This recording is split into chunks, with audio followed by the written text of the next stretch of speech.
Hello भगवत चरणारविंद करंद में अपने मन को लगाए हुए, अपने हृदय को लगाए हुए, अपने आत्मा को लगाए हुए माताओं, बहनों, मित्रों एवं हमारे बुजुर्ग प्रेमी भक्तों, जैसा कि आप सभी लोगों को मालूम है, सभी लोग जानते हैं कि गांव घर परिवार में कभी न कभी हमारे यहाँ सत्यनारायण व्रत की कथा का आयोजन होता रहता है। जैसा कि सत्यनारायण व्रत से ही समझा जाता है,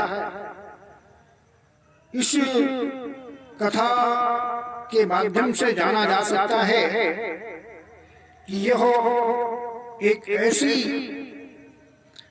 कथा है, इस प्रकार की कथा है जो सत्य का अनुसरण करने वाले, हमेशा सतपथ गामी, सतपथ पर चलने वाले व्यक्ति के लिए नारायण की पूजा है। हम आप सभी लोग अगर सत्य के मार्ग पर चल करके, सत्य का अनुशीलन करके, सत्य का पालन करते हुए भगवान नारायण का स्मरण करते हैं, उनका व्रत करते हैं, पूजन करते हैं, उनका ध्यान करते हैं, तो वह हम सबके जीवन के लिए बड़ा महत्वपूर्ण होता है। ये नारायण सत्य स्वरूप है। जैसा कि भागवत में कहा गया है कि जो नारायण है वो सत्य स्वरूप है, ऋतु स्वरूप है, सत्य का भी सत्य है, सत्य से सत्यम ऋत सत्य नेत्रम, वो नारायण सत्यात्मक है। इस कारण से हम उस नारायण के व्रत को, उस नारायण के कथा को, उस नारायण के ध्यान को हम करते हैं। मित्रों, ये कथा वस्तुतः पौराणिक आख्यान को लिए हुए है। कहते हैं कि एक बार नैमिषारण्य में शौनकादिक ऋषि एक दीर्घ यज्ञ का आयोजन किए हुए थे। उस आयोजन में व्यास जी के परम शिष्य सूत जी महाराज का परार्पण होता है और सूत जी से शौनकादिक ऋषि प्रश्न पूछते हैं। व्यास वाचो एकदा नैमिषारण्ये ऋषयः शौनकादयः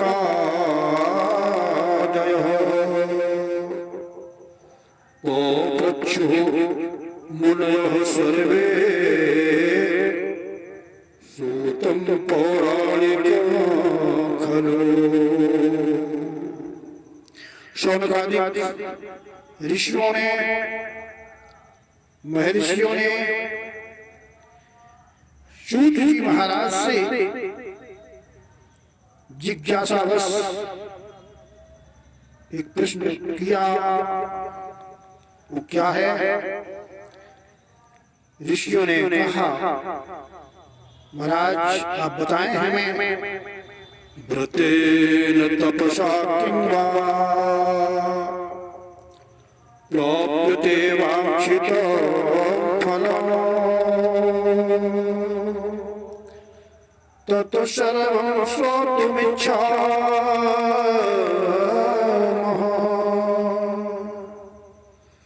कथयस्व महामुने। ऋषियों ने सूत जी से पूछा कि हे महाराज सूत जी आप बताएं कि व्रत के द्वारा तपस्या के द्वारा कौन सा वांछित फल प्राप्त किया जा सकता है। हम सब लोग इसके संदर्भ में जानने की जिज्ञासा करते हैं, जानना चाहते हैं। हे महामुने आप भली प्रकार और सम्यक प्रकार से हम सभी ऋषियों को आप बताने का कष्ट कीजिए। सूत जी शौनकादि ऋषियों की बात को सुन करके कहते हैं, नारदेनैव संपृष्टो भगवान् कमलापतिः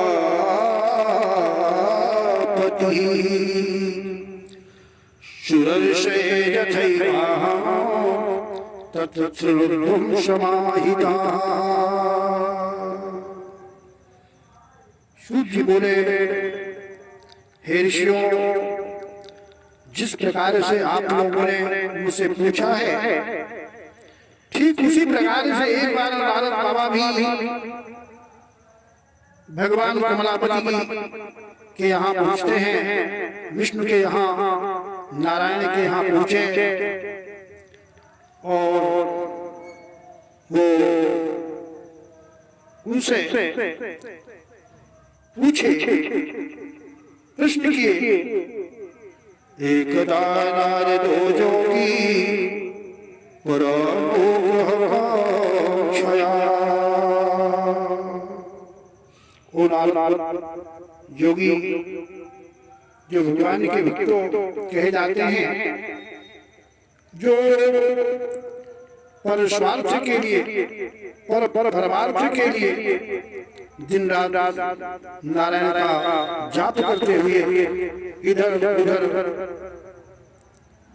समस्त त्रैलोक में विचरण करते रहते हैं। उन्होंने परानुग्रह कांक्षा,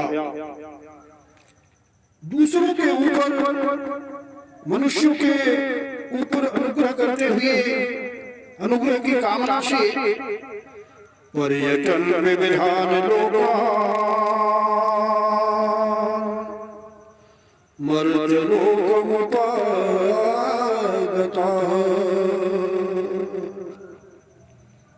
वो विविध लोगों को, त्रिविध लोगों को, सप्त लोगों को विचरण करते हुए एक बार वो मृत्युलोक में पहुंचते हैं और यहाँ पहुंच करके उन्होंने देखा क्या, ततो दृष्ट्वा जनान् सर्वान्।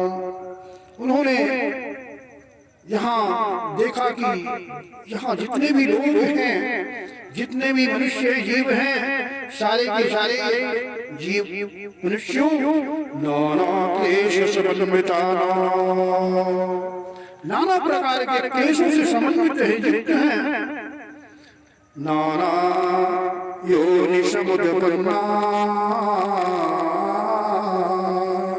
और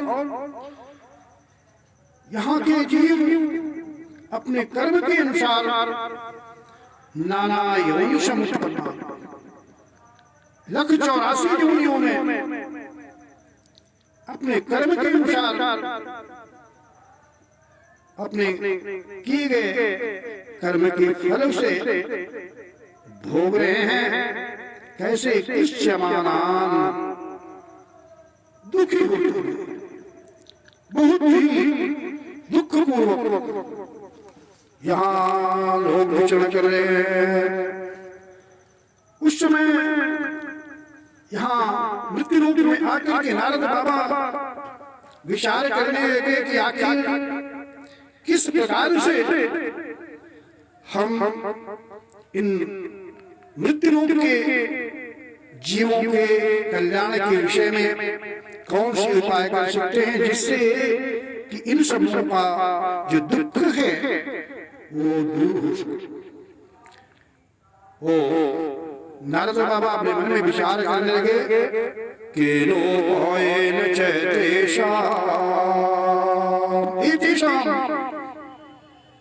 जीवन केन उपायेन, किस उपाय के द्वारा दुख नाशो भवेत्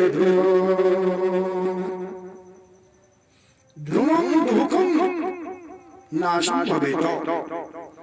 इन मनुष्यों के दुख को, इन जीवों के दुख का किस प्रकार से नाश हो सकता है, दूर किया जा सकता है।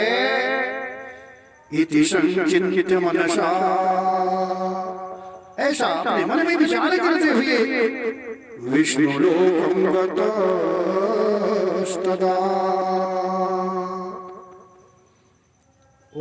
नारद बाबा जो यहाँ मृत्यु लोक में आकर देखे, लोगों के दुखी देखे, उसको विचार करते हुए, मन में विचार करते हुए विष्णु लोक, विष्णु के धाम को पहुंचते हैं, विष्णु लोक को पहुंचते हैं। कहा भी गया है, तुलसी बाबा लिखते हैं, पर दुख द्रवहि संत सुख नीता। संत सुपुनीता पर दुख द्रवहि, जो सुपुनीत संत लोग, ऐसे संत लोग दूसरों के दुख को रोक करके द्रवित होते हैं, द्रवित होते, उनकी आत्मा पिघल जाती है, हृदय पिघल जाता है और सोचते हैं कि आखिर इनके दुख को किस प्रकार से दूर किया जा सकता है। ऐसे ही बाबा नारद बाबा मन में विचार करते हुए नारायण के लोग पूछते हैं, तत्र नारायणं देवः शुक्लवर्णं चतुर्भुजः। वहां उन्होंने मृत्यु लोक, नारायण लोक में जब पहुंचते हैं तो वहां देखते हैं किसको, नारायण को देखते हैं। कैसे हैं, शुक्ल वर्ण, शुक्ल वर्ण वाले, चतुर्भुज, चारों भुजाओं से सुशोभित हैं। उनके हाथ में शंख है, चक्र है, गदा है, पद्म है, और उनके वक्षस्थल पर बनमाला विभूषित है। दृष्ट्वा तो देवदेवेशं स्तोतुं शंखचक्र में। उन्होंने जैसे भगवान विष्णु को देखा, पूछ करके नाना प्रकार के सुंदर स्वरूपों के द्वारा, सुंदर स्तुतियों के द्वारा उनकी स्तुति करने लगे। नारद कहने लगे, प्रभो नमो मनसातीत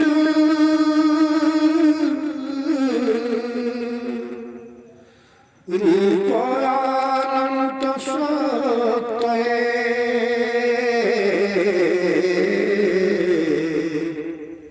आदि मध्यांत हीनाय निर्गुणात्मने।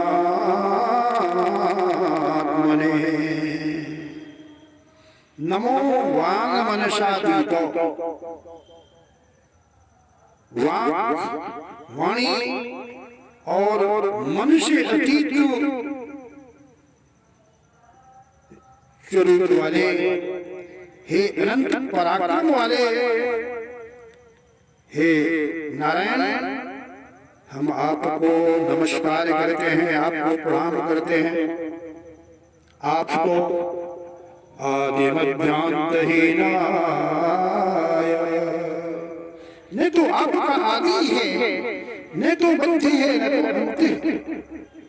अर्थात विष्णु के लिए, ब्रह्म के लिए क्या आता है? नीति नीति कही सकल सुवेदा तदपि न तव करिष्यहि सुवेदा।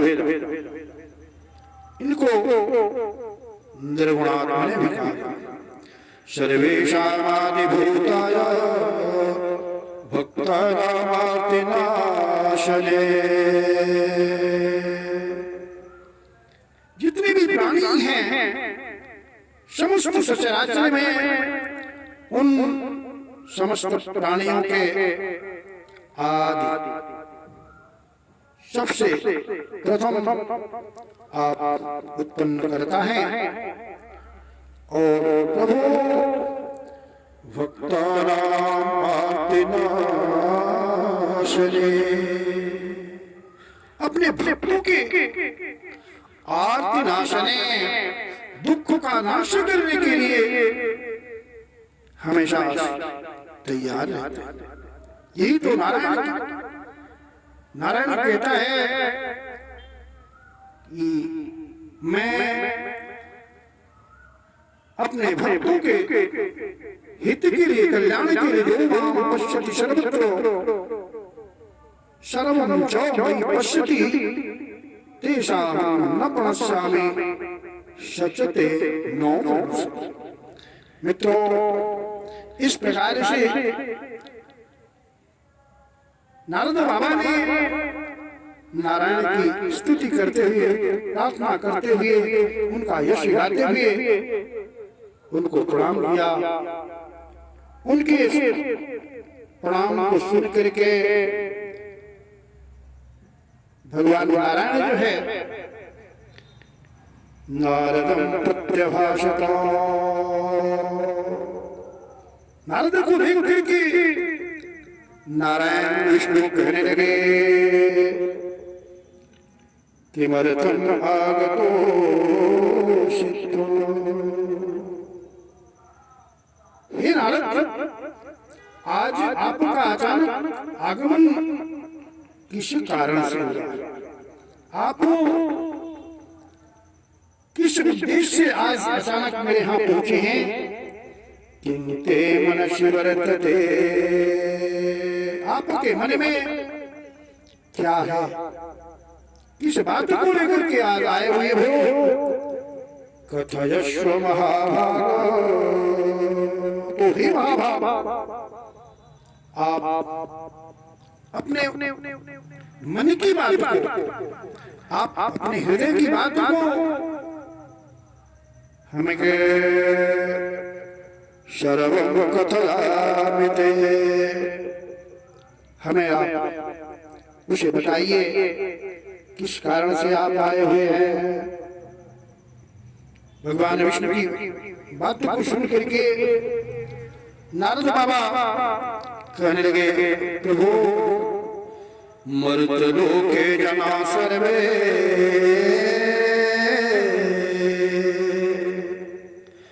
मर्तलोके जना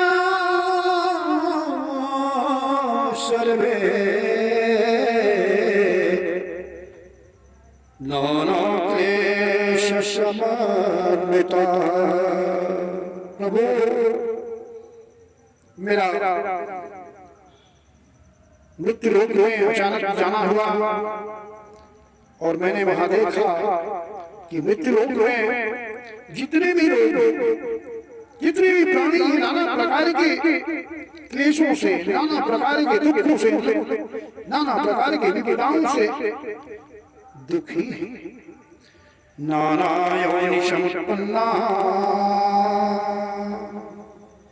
और इतना ही नहीं, वो अपने कर्मों के फल के अनुसार नाना प्रकार की योनियों में उत्पन्न होकर के पच्चन्ते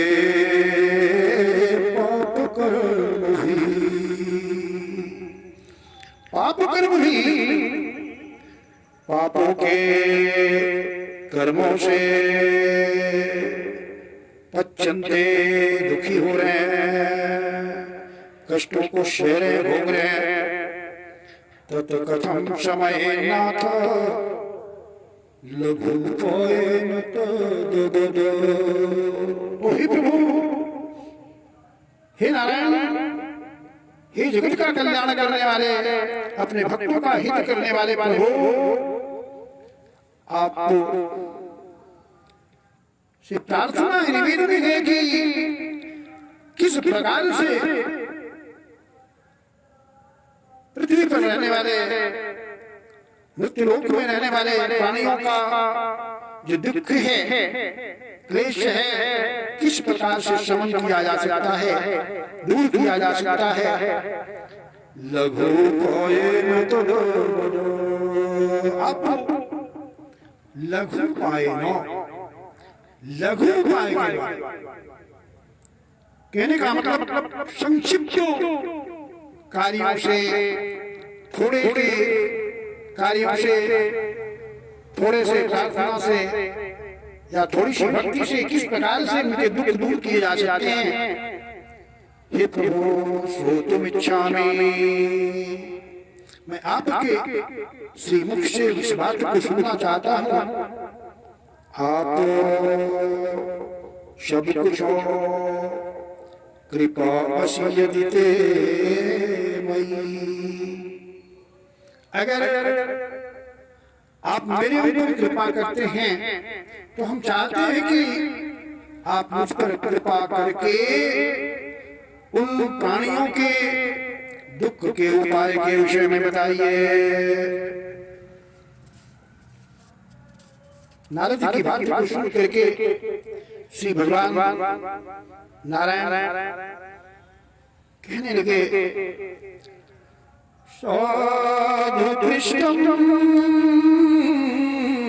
त्वया वत्स।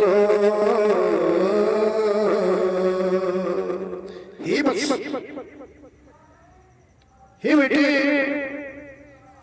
हे नारद, आपने ये साधु कृष्णं बड़ी अच्छी बात पूछी है, और वो भी बात तुमने अपने लिए नहीं बल्कि किसके लिए, लोकानुग्रह कामया।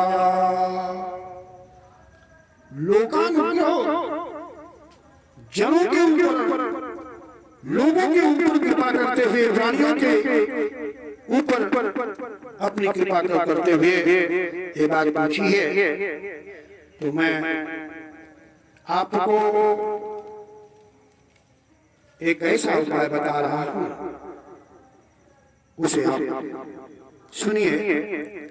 व्रतमस्ति महत्वपूर्णं स्वर्गे मर्त्ये च दुर्लभम्। हे नारद, मैं ऐसे व्रत को तुम्हें बता रहा हूं, वो बड़ा ही महत्वपूर्ण व्रत है। वो स्वर्ग में और मृत्यु लोक में दोनों में ही दुर्लभ है। मैं तव स्नेहात् मया वत्स प्रकोशो क्रियते धुना। मैं जानता हूं कि आप मेरे प्रिय भक्त हो, इस कारण से हे वत्सो, मैं तुम्हारे ऊपर कृपा करते हुए इस व्रत के विषय में प्रकाश डाल रहा हूं, अर्थात तुम्हें मैं उस व्रत के विषय में बता रहा हूं। सत्यनारायणस्यैवं व्रतं सम्यग् विधानतः कृत्वा सद्यः सुखं भूत्वा परतो मोक्षमाप्नुयात्। अगर कोई व्यक्ति सत्यनारायण के व्रत को करता है और उस व्रत का सम्यक विधि विधान से पालन करता है या उसका श्रवण करता है, उस भगवान के वाक्य का, भगवान के व्रत का श्रवण करता है, सुनता है, प्रेम से, श्रद्धा से, भक्ति से, तो इस लोक में सुख भोग करके परलोक में भी सुख को प्राप्त होता है। अब उस भगवान नारायण की बात को सुन करके नारद बाबा बड़ी गदगद होते प्रेम से श्लब्ध हो जाते हैं और नारद नारद जी भगवान नारायण से कहने लगे, भगवान आप बताइए ये जो व्रत आप बता रहे हैं उस व्रत का क्या फल है, क्या विधान है, और उस व्रत को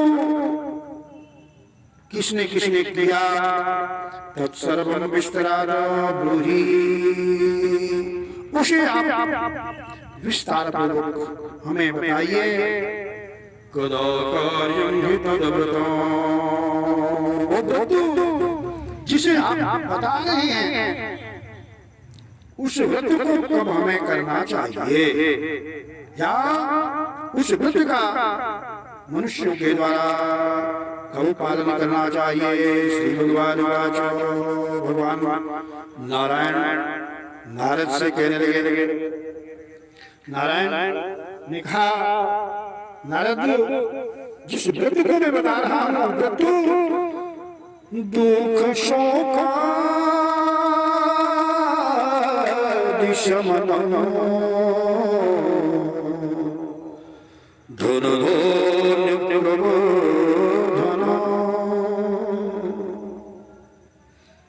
दुख शोकादि शमनम, जिसमें व्रत को बता रहा हूं दुख और शोकादि का शमन करने वाला है, दूर करने वाला है, विनष्ट करने वाला है। धन और धनधान्य को प्रदान करने वाला है। सौभाग्य संतति के इतना ही नहीं, सौभाग्य को देने वाला है। संतति करम पुत्र, संतति करम पुत्री या संतति को वृद्धि करने वाला है। सर्वत्र विजय प्रदम, और यह व्रत सर्वत्र विजय को प्रदान करने वाला है।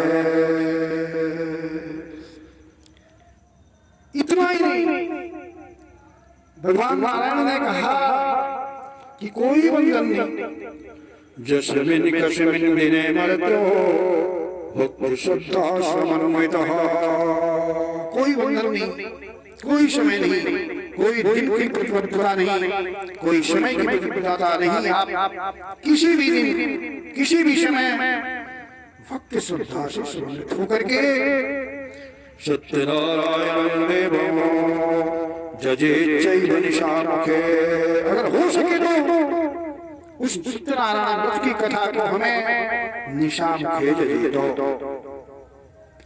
माने कुटुंब परिवार के साथ रात्रि में सायंकाल इसका पालन करना चाहिए। ब्राह्मणे बांधवैश्चैव सहित धर्म तत्परः, बंधु बांधवों के साथ बैठ करके धर्म तत्पर हो, धर्म से युक्त हो करके समन्वित हो करके इस व्रत का पालन करना चाहिए। नैवेद्यम भक्ति तो दद्यात् सपादम भक्ति संयुतम रंभाफलभृतं क्षीरं गोधूमस्य च चूर्णकम्। जो भी हमें आपको श्रद्धा से जैसे भी हमारे शंभु है मिल जाए, जितना भी शंभु है उसके आधार पर हमें अभावे शालिचूकं च शर्करारावं तथा सपादं सुलभं भक्ष्याणि च कीर्ति निवेदयेत। जो भी है रंभाफल, घृत, क्षीर, दूध का चूरमा, गोधूमस्य चूर्णं, गेहूं का चूरमा, विप्राय दक्षिणां दद्यात् प्रथां श्रुत्वा जनैषः ततश्च बन्धुविषादं विप्रांश्च प्रतिभोजयेत् प्रसादं भक्षेत भक्त्या नृत्यगीतादिकं चरेत। जो भी संभव जितना भी संभव हो भगवान नारायण के कथा का श्रवण करते हुए अंत में प्रसाद का भक्षण करना चाहिए भक्ति पूर्वक श्रद्धा से, और नित्य गीत आदि का आचरण करना चाहिए, वाद्य आदि का गीत गान करना चाहिए। ततश्च शुभोदयं यक्षेत सत्यनारायणं स्मरणम्। इसके बाद भगवान नारायण का स्मरण करते हुए अपने गृहों को जाना चाहिए। ऐसा भगवान नारायण ने कहा, एवं कृते मनुष्याणां वाञ्छा सिद्धिर्भवेत् ध्रुवम्। इस प्रकार से जो भी व्यक्ति इस सत्य के नारायण के व्रत का पालन करता है, सत्यनारायण की कथा का श्रवण करता है भक्ति से श्रद्धा से, वांछा सिद्धिर्भवेत् ध्रुवम्। निश्चित रूप से उसकी जो वांछा, उसकी जो मनोरथ है वो पूर्ण हो जाते हैं। विशेषतः कलियुगे, विशेष रूप से कलियुग लघुकायोस्ति भूतले, माने ये व्रत बड़ा ही सहज सरल और इस विशेष रूप से कलियुग में लघु काया, बड़ा लघु काया वाला।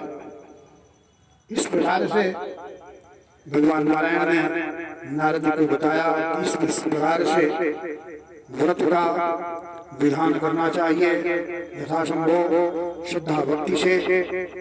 इति श्री स्कंद पुराणे रेवाखंडे सत्यनारायण कथायां प्रथमोऽध्यायः।